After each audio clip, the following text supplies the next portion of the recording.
How to create a clip mashup on Facebook Story. This tutorial shows you how to combine multiple photos and videos into one mashup. First, open the Facebook app on your Android device. After that, tap on the plus button at the top or the Create Story option. From there, select Story to start creating. At this point, tap on Select to choose multiple media files.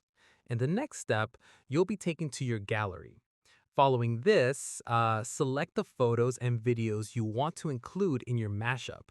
Once done, tap Next at the bottom right corner.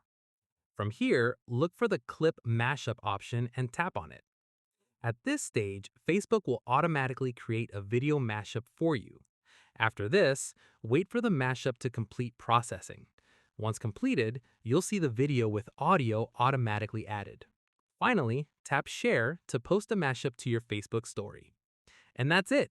If this clip mashup guide helped you create engaging stories, give it a like, subscribe for more Facebook tutorials, and tap the bell icon for updates. See you in the next one.